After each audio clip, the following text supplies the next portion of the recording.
ডেচাল place ৱৰ্ল্ডত ID create কৰিব হ'লে আপোনালোকক এতিয়া ইনভাইট কৰা লিংকটো আপোনালোকে ক্লিক কৰিব। ক্লিক কৰাৰ পাছত আপোনালোকে দেখা পাব এইদৰে এখন ইণ্টাৰফেচখনৰ আপোনালোকে তললৈ স্ক্ৰল ডাউন কৰিব। স্ক্ৰল ডাউন কৰাৰ পাছত আপোনালোকৰ ফাৰ্ষ্ট নেম, লাষ্ট নেম আৰু জিমেইল আইডি এণ্টাৰ কৰিব আহিব। সেই সকলোবোৰ আপোনালোকে এণ্টাৰ কৰি দিব। এণ্টাৰ কৰাৰ পাছত ছাবমিট কৰি দিব। ছাবমিট কৰাৰ পাছত এনেকৈ ছাকচেছফুল হ'ল বুলি আপোনালোকে মেছেজ এটা আহিব। সেইদৰে অহাৰ পাছত আপোনালোকে জিমেইল আইডিটো অ'পেন কৰিব। অ'পেন কৰাৰ পাছত এইদৰে এটা মেছেজ আহিব। মেছেজটো আপোনালোকে কনফাৰ্ম কৰিব লাগিব। এইদৰে কনফাৰ্ম টিপি দিব। ক্লিক কৰাৰ পাছতে আপোনালোকে এইদৰে ইণ্টাৰফেচ এখন খোল খাব। ইয়াত আপুনি 10 বা 20 ছেকেণ্ড সময় আপোনালোকে ইয়াত ৱেইট কৰিব পাৰে।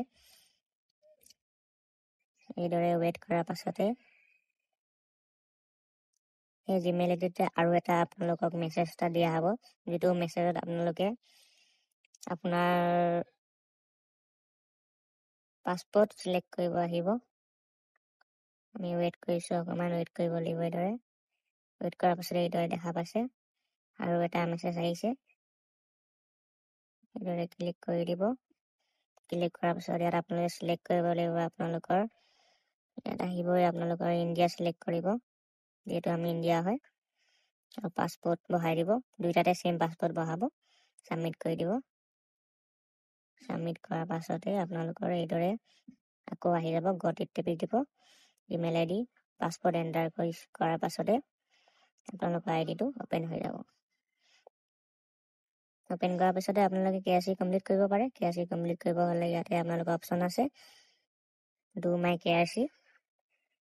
ইয়াতে ক্লিক কৰি কিনে আপোনালোকৰ অল ডিটেইলছ দি কিনে KYC কমপ্লিট কৰিব পাৰে। আৰু ইয়াত আপোনালোকে দিছে ড্ৰাইভিং লাইচেঞ্চ নাইবা বেলেগ আপোনালোকে দিব পাৰে, পান কাৰ্ড নাইবা আধাৰ কাৰ্ড দিব পাৰে। দিয়াৰ পিছত সকলোবোৰ এণ্টাৰ কৰাৰ পিছত ছাবমিট কৰি দিব। হয়, আপোনালোকৰ 24 ঘণ্টাৰ ভিতৰত ছাবমিট হৈ যাব। যদি আপোনালোকে জইন কৰিব বিচাৰে, মই কমেণ্ট বক্সত মোৰ লিংকটো দি দিয়া হ'ব। সেই লিংকটো ক্লিক কৰি কিনে আপোনালোকে এইদৰে জইন কৰিব পাৰিব। ধন্যবাদ।